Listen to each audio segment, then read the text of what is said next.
Alors Francis, cette cornemuse, comment tu la trouves? Est-ce qu'elle est bien accordée? Pas totalement, non. Il faut encore faire quelques petits réglages. Voilà. Alors quel genre de réglage tu peux faire pour l'améliorer? Modifier les dimensions des trous, voilà, principalement. Alors toi tu travailles à l'oreille. Et oui, mais quelquefois on a besoin aussi de l'aide du diapason. À part de modifier les trous, qu'est-ce que tu peux faire éventuellement en plus pour améliorer le son? Il faut travailler sur l'anche. L'anche qui, ici, là, c'est une anche double. Deux lamelles de roseau qui sont ligaturées face à face et qui vibrent avec la pression de l'air. Voilà. Et ça, ces roseaux, c'est spécial. C'est de la canne, hein, on appelle ça de la canne chez nous. Et on les trouve dans les magasins de musique, Euh, où tu les fabriques.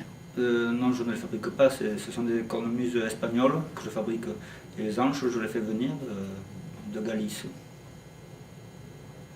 Mais il faut toujours les retoucher un peu, pour les adapter à l'instrument. Bien.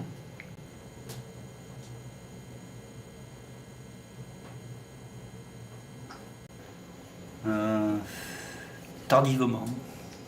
C'est-à-dire, Euh, vers quel âge? voilà, je me suis intéressé à la musique, à la facture instrumentale ou à la musique? À la musique. La musique, je l'ai toujours aimé, oui. Quand j'étais petit, j'aimais déjà la musique. Mais je n'étais pas musicien. T'as entendu dans ta famille de la musique? Non, c'est la radio. Il n'y a pas de musicien dans ma famille. C'est magnifique, c'est une création. Non, c'est pas ça une création. Non. C'est une découverte. Alors une création, qu'est-ce que ça peut être? Une création, c'est quelque chose qu'on crée, qu'on fabrique ou qu'on invente. C'est pas quelque chose qu'on découvre par hasard. Parce que toi, tu composes. Ah oui, mais c'est autre chose. Alors, Ce n'est pas mon métier, c'est en plus. Ah ouais, c'est un peu lié. Oui, oui, mais c'est vrai que j'ai besoin de la musique. Toi, tu fabriques des instruments musicaux, aussi bien des cornemuses que quoi d'autre comme instrument de musique? Des flûtes, et des hautbois et des cornemuses. Alors la cornemuse que tu nous as présentée, t'as mis combien de temps pour la créer? Il y a environ 60 heures de travail, dont 10 bonnes heures pour les réglages. Le réglage du son, l'équilibrage et le réglage de la justesse. Tu utilises quoi comme matière? Principalement le buis, l'olivier également. Et pour les poches? C'est du cuir d'ameublement. Je ne fais pas la couture moi-même. Hein. Il y a des fabricants de poches avec qui je travaille. Bien. Pour le cuir. Je n'ai fait que le bois.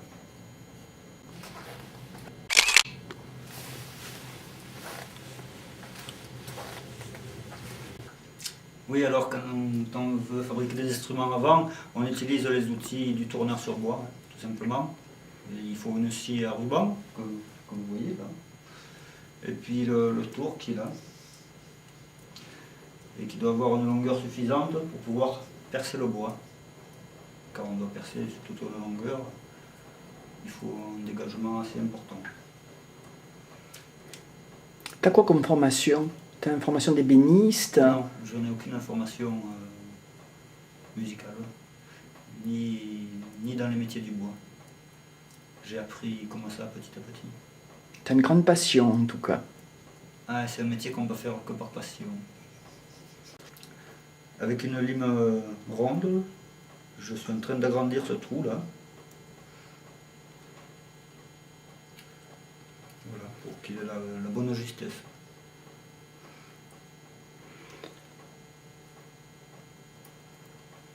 le monde de la musique et le monde de la matière, ça va bien ensemble? Avec du buis, faire des instruments de musique pour trouver quelque chose d'un peu plus spirituel, un peu plus artistique. Qu'est-ce que tu en penses? C'est pas parce que c'est du buis que ça va être mieux, hein. C'est parce que c'est du bois tout simplement. Le bois, il a une sonorité spéciale qui est due à sa structure fibreuse. Une flûte en métal ou en plastique ne sonnera jamais comme une flûte en bois. C'est-à-dire? Eh bien le bois, donc, de par sa structure, donc, que je disais, sa structure fibreuse, a un son beaucoup plus harmonique, beaucoup plus riche. Voilà. Ce qui, quelquefois, peut poser des problèmes de réglage. Parce que le son risque d'être moins précis. Voilà.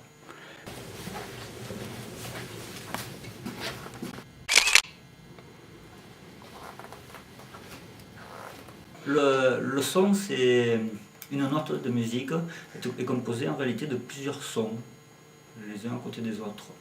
Dans le bois, les sons, qu'on peut dire subsidiaires si on veut, sont beaucoup plus présents qu'avec un instrument en plastique ou en métal.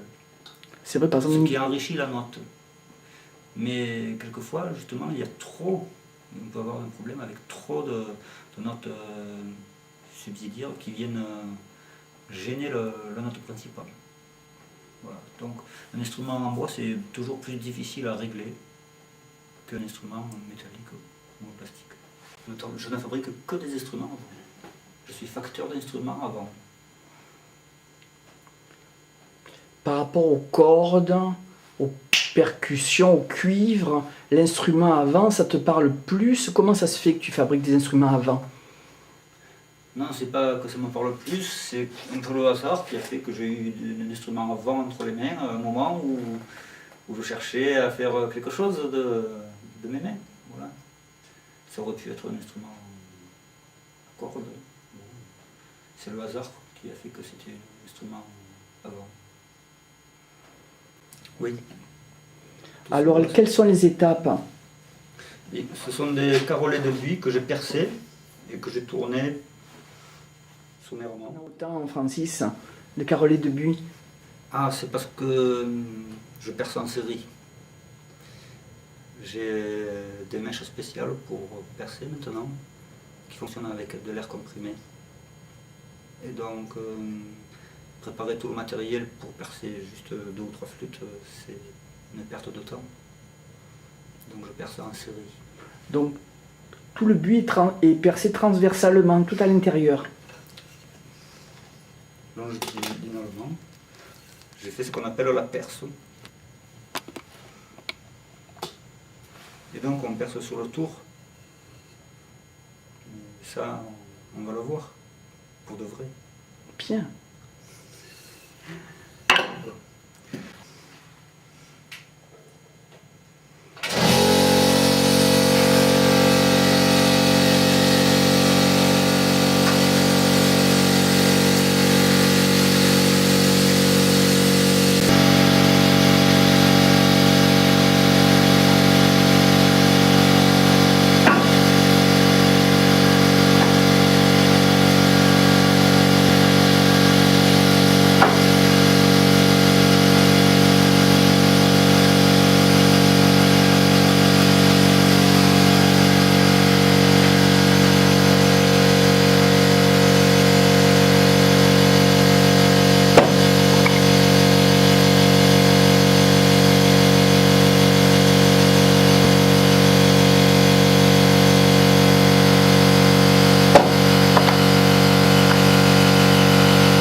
tourne. Oui. Ah, pardon. Le morceau de bois, ici c'est de l'olivier, va être fixé sur le tour pour être sommairement tourné.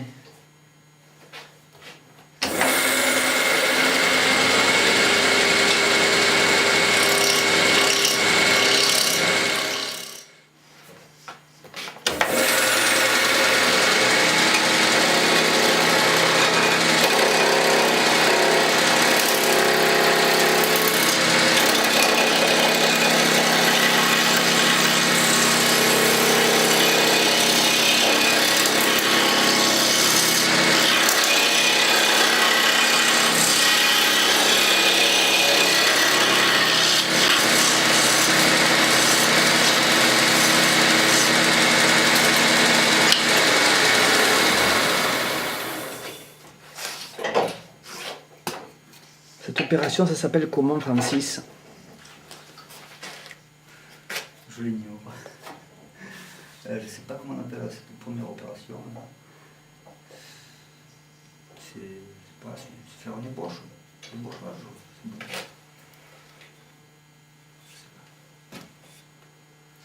Le bois est familier. Tant pis.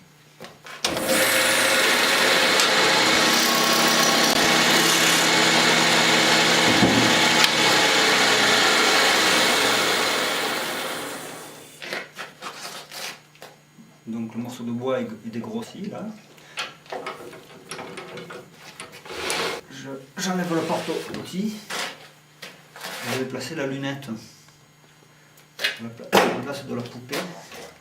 Je vais mettre bien loin.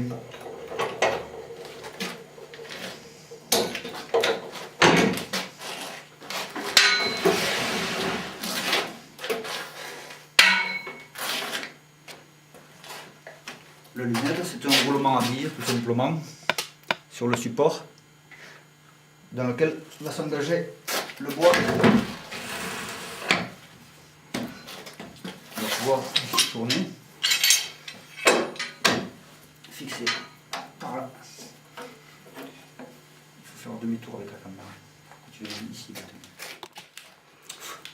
Ça va là? Ouais, on dirait un cosmonaute. Tu te rends compte, j'ai même pas de gants les mêmes. Ben, comme ça, hein. C'est la dèche, ouais. Ça va changer, ça va changer.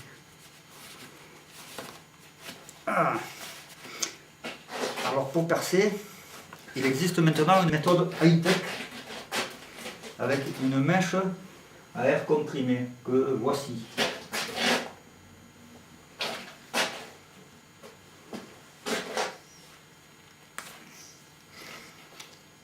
Ça veut dire une mèche à air comprimé creuse? C'est-à-dire que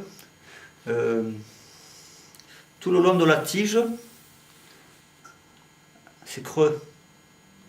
Et donc l'air comprimé va rentrer de ce côté et va sortir à l'extrémité, là, juste en dessous du tranchant, ce qui va donc propulser le copeau vers l'arrière, tout le long de la rigole de la mèche.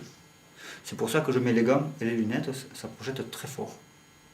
L'avantage de cette méthode-là, c'est que tout se dégage au fur et à mesure et ça ne chauffe pas à l'intérieur. On peut donc rentrer la mèche d'un bout et percer en une seule fois, traverser complètement l'instrument. Bien. Vous allez voir.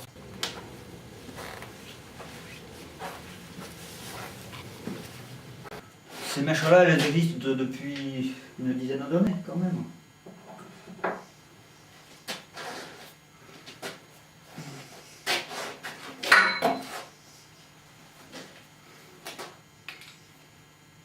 Ça filme? Oui, vas-y, on te regarde. Hein.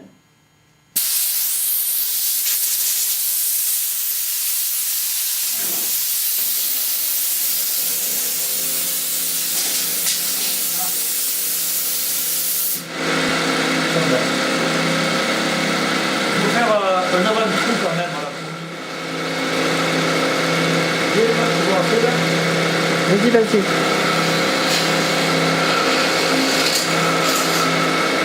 Petit bois justement là. C'est bon.